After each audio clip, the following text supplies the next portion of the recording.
Здравствуйте! Сегодня я вам хочу рассказать именно о 5 причинах, что не любит орхидея. Я орхидеи выращиваю более 15 лет, я бы сказала даже 16-17, я уже точную дату не помню, но они у меня очень давно. Я начинала с простых орхидеек, сейчас у меня появились мультифлоры и сортовые, но в целом уход за ними практически за всеми одинаковый. В принципе, я вам расскажу сегодня все тонкости, чего она не любит орхидея, что любит, как правильно выращивать, ну и основные свои наработки, которые я поняла за 15 лет, что каждая орхидея может отличаться друг от друга, и каждой орхидейки надо выращивать по-своему. Есть совсем маленькие орхидеи, мини, вот, например, как вот эти, да, к ним один подход, есть средние, есть стандартные, и даже к стандартным орхидеям, тем большим, можно применять разные подходы, на которые они откликаются довольно хорошо. В принципе, за 15 лет я поняла одно правило. Ну, даже не одно, а 5, которым следует обязательно а, применять орхидеи, чтобы она у вас не погибла. Итак, первое правило — это выбор горшков. Первое время, когда у меня появились горшки, я вычитала в интернете, что обязательно горшки должны быть с дырками. Ну, то есть по всему горшку должны быть дырки, чтобы корни дышали. Это основной недостаток и основной, мне кажется, миф для новичков, потому что орхидея в таких горшках, она, как правило, погибает быстрее, потому что именно из этих дырок испаряется вода, корни дышат, но корни при этом очень сильно сохнут. И со временем я эти дырки, конечно, все горшки я продырявила, и эти дырки я заклеила. То есть по основанию горшка дырки лучше никогда не делать. Внизу должны быть дырочки, да, сверху должен быть дышащий субстрат. Вот смотрите, самый идеальный горшок — это вот, ну я скажу, что я для себя выбрала, это двойные горшки, вот такие вот. То есть когда один горшок вставляется в другой горшок, даже не горшки с поддоном, да, у меня до сих пор даже такие есть, но самые идеальные на сегодня современные горшки именно такие, которые один горшок входит в другой горшок. Прелесть этого горшка в том, там есть ножки у этого горшка сантиметра на 2. И можно налить в этот горшок воды на 2 сантиметра. И ровно на 2 недели орхидеи можно вообще не поливать. То есть это такой цветок для меня сейчас, который я трачу время буквально 2 раза в неделю. Я их поливаю, просто добавляя воды в этот поддон. Они у меня стоят либо в поддонах, либо на капиллярных матах. То есть я просто добавляю воды, и они растут. Конечно, маленькие орхидейки я поливаю почаще, раз в неделю, потому что горшочки маленькие, они высыхают почаще. Какие еще варианты горшков бывают? Ну вот смотрите, вот это вот маленький горшок. Вот, идеальный горшок с подставкой, с ножками. Горшок всегда выбираем по объему самого цветка. По объему, как правило, корневой системы. Чем больше корневая система, тем больше горшок. Ну и в целом, если большой цветок, как вы видели в начале, там горшок на 10 литров. Вот такой еще вариант горшков. Я тоже еще пока не отказалась. Они мне нравятся, прозрачные. Смотрите, никаких дырок. Вот, видите? И отличная, мощная, здоровая, зеленая корневая система. То, что цветы грязные, вы не обращайте внимания, они просто стояли возле лимонов, а те очень сильно цвели. И пыльца, сок начал падать на орхидеи. Я их обрезала, потом эти лимоны, потому что уж очень сильно они пылили. Коты начали чихать, я убрала эти лимоны.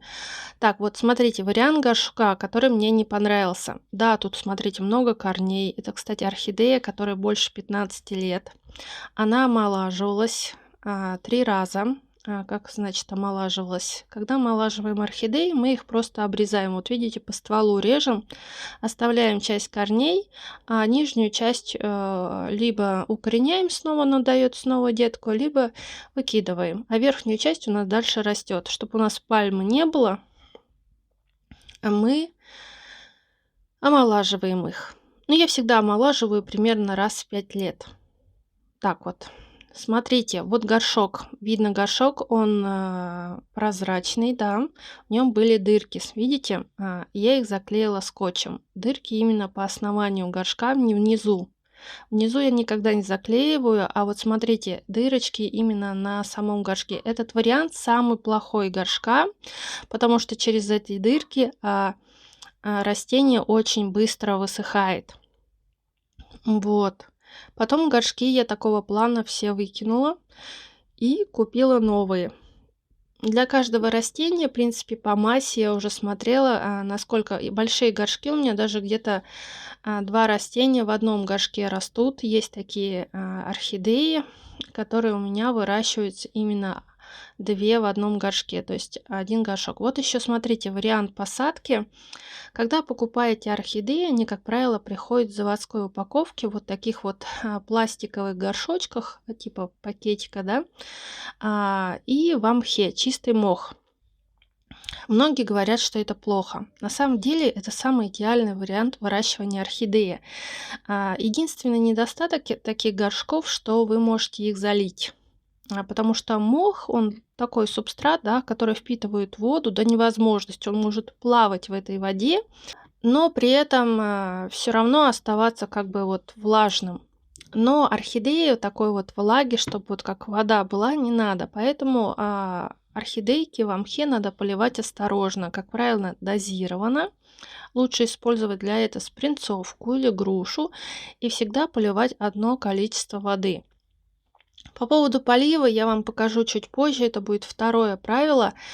И смотрите, вот еще горшочек. Я для маленьких орхидей использую просто пластиковые стаканчики на 500 мл, круглые, как правило, широкие. Но это такой бюджетный вариант, очень удобный. Внизу у меня есть дырочки. Вот. Эти стаканчики у меня стоят на капиллярных матах. Ну, как либо поддон можно сделать, любую емкость поставить. Нижний полив я использую для таких орхидей. Сверху практически никогда не поливаю. Вот, это основные моменты по поводу горшка. Итак, второй момент. Чего не любит орхидея, какой грунт? Во-первых, никогда не сажайте ее в землю. Грунт бывает 3 видов. Может даже 4, в принципе, я тут смотрю, многие лечузу используют, но я вот как-то лечузу не использую. Я вот сейчас в данный момент использую 2 вида грунта, даже 3 вида грунта, и о них я вам всем расскажу. Самые главные у меня практически больше половины орхидей стоят в циолите, керамзите, мох сфагнум. Иногда можно добавить в эту смесь еще кору сосны. Смешиваем в равных пропорциях циолит, перлит, не перлит, извиняюсь, керамзит в равной фракции. Добавляем немного мох сфагнум и добавляем коры. Все это в равных пропорциях. И немного сфагнума. Можно добавить еще древесного угля, если у вас есть, для того, чтобы там ничего не гнило. Такая вот пропорция. Повторюсь, циолит, керамзит мелкой фракции, кора сосны и мох сфагнум. Это самый идеальный мой грунт, который я вот в данный момент использую. Вот такой сфагнум. Я летом их закупила в больших количествах. У меня огромная коробка этого мха сейчас дома. Я вам уже говорила о том, что мох сфагнум лучше покупать летом и засушить его. Вот смотрите, грунт, видите? Тут циолит, керамзит и мох сфагнум. Тут 3 ингредиента, как правило, мелкие орхидейки я выращиваю в таком варианте, и они довольно... Смотрите, корни при этом растут хорошо, не портятся. Еще прелесть циолита в том, что он впитывает влагу и удерживает ее. Вот цветущая орхидея, видите, листья, не обращайте внимания, говорила, что там очень много пыльцы упало с лимонов. Бешено просто цвели, и столько пыльцы, коты ее еще разносили, чихали. А вот тут вот смесь уже добавлена к этой же смеси, смотрите, кора сосны, то есть здесь циолит, керамзит мелкой фракции и кора сосны, плюс мох. То есть вариант тоже очень хороший, удобный. Вот тот же вариант, видите, циолит, кора сосны, керамзит и мох. Для себя я выбрала, что это идеальный момент, вот туда же немного древесного угля, в том, что данный субстрат хорошо держит влагу, и при этом растение не плавает в воде. То есть солид впитывает влагу и, когда надо, отдает эту влагу корням. Вот такой вот вариант. Плюс я наливаю воду вниз. И такой вот полив мне хватает ровно на 2 недели. То есть я свои орхидеи поливаю ровно 1 раз в 2 недели. Вот эти взрослые большие, маленькие раз в неделю. Ну вот еще такой вот вариант. Кстати, смотрите. Это орхидея не фаленопсис, другого вида. Но смысл в том, что, смотрите, она растет в чистой коре. И тут немного керамзита мелкой фракции и мох. Тут нету циолита, то есть она без циолита. Такие горшки, как правило, легкие, но при этом тоже дышащие. Тут тоже пыльца напала, лимоны как-то вот не знала, что они так бешено цветут, и пыльцы от них столько много, и цветов много, все это опадает, летает по квартире. В общем, смотрите, отличный грунт. То есть варианты для новичков.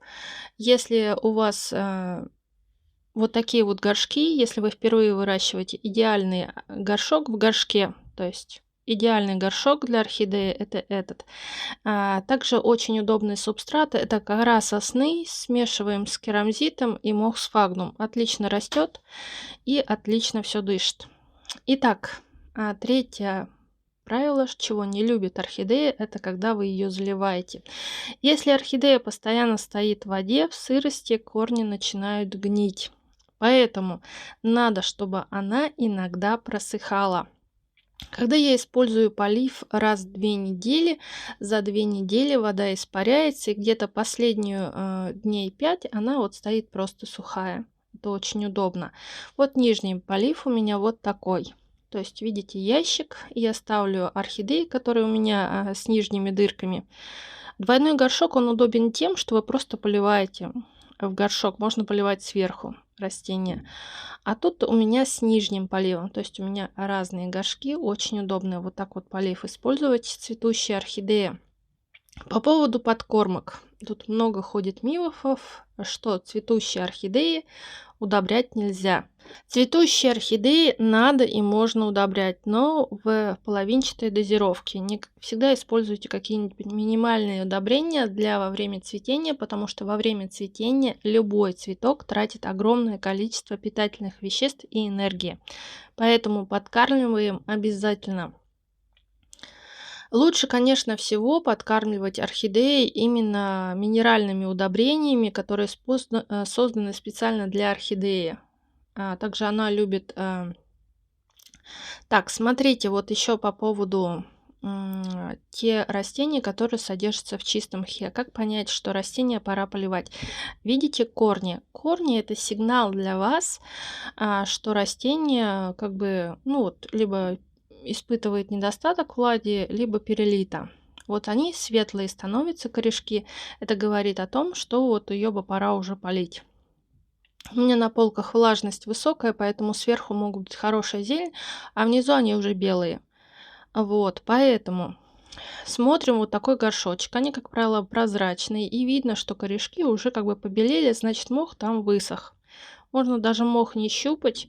Я и так вижу по корням, что растение пора полить. Вообще растения, которые содержатся в мхе, очень легко ухаживать, просто надо иметь наблюдательность и обращать внимание всегда на корни. Стали светлые, поливаем. Орхидейки в мхе надо поливать дозированно. Вот такой маленький горшочек, тут, наверное, примерно 250 мл, поливаем где-то 30 мл. Вот. Они просыхают намного быстрее, иногда за недельку. Ну, вот эти вот маленькие горшочки, они просто стоят на полках теплых. Там из-за ламп достаточно тепло, и поэтому их поливаю почаще, вот маленькие. Вот эта орхидейка, она вот, смотрите, она побольше. Тут горшок примерно на литр. Подросток, вообще похоже на подросток, еще не полноценная, небольшая, потому что и цветоносы еще не такие большие, как у тех взрослых, которые у меня по 15 лет. Ну, такая вот она среднего размера, по мне так, горшочек на литр. Очень красивая орхидейка белая. Тоже поливаем дозированно. Берем спринцовку. Вот такие спринцовки можно найти в аптеке или любом другом магазине. В принципе, это спринцовка на 300 миллилитров. 300 миллилитров это как бы много, и наливаете полгруши. Можно спринцовочки купить в аптеке, продаются на 30 миллилитров. Бывает на 60 миллилитров, бывает на 100 миллилитров, вот бывает на 300, бывает даже на 500 миллилитров эти спринцовки. Поэтому вы можете взять спринцовки специально вот нужного вам объема и уже дозированно поливать ваши цветы, то есть не боясь залить, использовать нужный объем. Как часто поливать, я уже, знаете, смотрите по своим цветам. Если влажность высокая, это как бы реже делается. Если совсем сухо дома, цветы очень быстро сохнут, потому что влажность расходуется. И цветы быстро высыхают. Тут у нас, видите, Гоша любит. Вообще эти майкуны очень любят играть с водой. И всякими вещами гонять по дому. Да и вместе вдвоем тоже. Поэтому, когда я снимаю, всегда подходит что-нибудь вот напакостить. Но вот имейте в виду, полив. Поливайте, когда цветы начинают просыхать. Ну, в принципе, со старыми орхидеями я уже наладила полив. Там ровно 1 раз в 2 недели. Маленькие раз в неделю. А с мухом, те, которые сидят в хее, я тоже поливаю раз в неделю. Дозированно, ну, примерно где-то маленькую 30 миллилитров, то, что литр, где-то 100 миллилитров. Вот такие вот правила полива. Имейте в виду. Итак, 4. Что не любит орхидея? Это солнце. От солнца, как правило, орхидеи летом, они у меня никогда не стоят на окне. Зимой я их тоже на окно не ставлю, потому что если открыть окно, то цветы сразу опадают. Ну и любой холодный воздух на орхидеи, и все цветы у вас опадут. Поэтому на окне я их вообще никогда не держу. Они у меня все, ну, я для съемок могу поставить на окно, но вообще они у меня содержатся. Раньше я их держала на шкафу, сейчас они у меня внизу на полу стоят под подсветкой. А зимой, даже не зимой, летом, они у меня стоят на балконе, на северном окне. Там вообще практически не заходит солнце, потому что стоят березы, и им там нравится, но они там редко цветут. Для цветения, вот смотрите, балкон, вот это лето, это северное окно. Солнце тут попадает только после 6 вечера. И то оно попадает на 1 час, оно там светит. И листья не горят. Регионы у всех разные. И вот у меня сибирский регион, я живу в Кузбассе, тут нет на северной стороне солнца у меня на балконе. Ну, только час. И оно такое легкое, и орхидеи не горят. Если вы живете в Южном орхидее, то вообще на окно и даже на северной, я думаю, вам не стоит ставить орхидеи. Листья начнут гореть, будут ожоги. Ну вот проще всего орхидеи держать под подсветкой. Они, в принципе, выдерживают минимальную подсветку на 18 Вт, но плохо под ней цветут. И я вот поставила их на 100 Вт, и они у меня активно выпускают цветоносы. Если их удачно подкармливать, они достаточно хорошо цветут, долго цветут. Вообще мои орхидеи цветут, самый максимальный срок это был год и месяц. Если неудачный год, бывает такое, ну вот открыл окно, дети обычно открывают окно, и воздух холодный попадает, цветонос сразу орхидеи скидывают. Ну, вы представляете, в Сибири мороз минус 20, даже минус 30, да даже минус 10 и 0. Открыл окно, холодный воздух, цветоносы все слетели. Ну и 5 такой последний момент по поводу опрыскивания и купания. Давайте все вместе соединим. Опрыскивание и купание. Раньше, когда у меня только орхидеи появились, я их опрыскивала каждый день, бегала с ними утром и вечером их опрыскивала. Кто-то считает, что это плохо, если в пазухи листа попадет вода, то они погибают. На самом деле ничего подобного у меня никогда не случалось. Можно ли или нужно ли опрыскивать? Скажу так, нет необходимости опрыскивать орхидеи. Если вы их поливаете нормально, они у вас не засыхают, тургор не теряется, то опрыскивать орхидеи не надо. То То есть это не обязательно. Если вам нравится, вы смело можете опрыскивать. То есть каких-то проблем с чем опрыскивать? Опрыскивать лучше чистой водой. Кто-то умудряется опрыскивать с удобрениями, но я не вижу смысла опрыскивать листья с удобрениями. Основное питание, оно попадает именно с корнями, поэтому опрыскивайте без удобрений, только чистой водой. Стоит ли купать орхидеи под душем? Есть такие даже ролики в интернете, где купают и в горячей воде, ну как 40 градусов, и в холодной воде, и контрастный душ, в общем, чем только не купают. Я тоже раньше купала, и все эти души мы проходили. Давно это было, лет 10 назад. Ну, когда у тебя там одна-две орхидейки, это, конечно, интересно. Поставишь ванну, да, покупаешься их 5 штук. Вот у меня раньше было 5-6. Поставишь, занесешь в ванну раз в месяц. В общем, я делала им душ. Можете делать. Ничего плохого в этом, собственно, нет. Они растут, цветут красиво, все нормально. Но от этого тратится много времени, плюс это ванну потом после них мыть. И я, в общем, отошла от этого. Проще всего это вот когда двойной горшок налил, и вот она растет. Орхидеи это самые простые растения, очень легкие в уходе. Если вы будете следовать основным правилам по выращиванию орхидеи, у вас вообще с ними никогда не будет проблем. Они у вас будут только расти, цвести и радовать вас. Вот и все. Вот такие вот у меня прекрасные. Вот эти вот орхидейки, вот две последние, им больше 15 лет. И они цветут каждый год. Вот такая красота. Выпускают. Раньше по одному цветонос, сейчас удобрения изменились. Вот эта мультифлора у меня, может, появилась лет 5 назад. Такие красивые. Вот та беленькая недавно. Если вам понравилось видео, поставьте лайк, подписывайтесь на мой канал. Всем пока-пока. Всегда с вами Елена.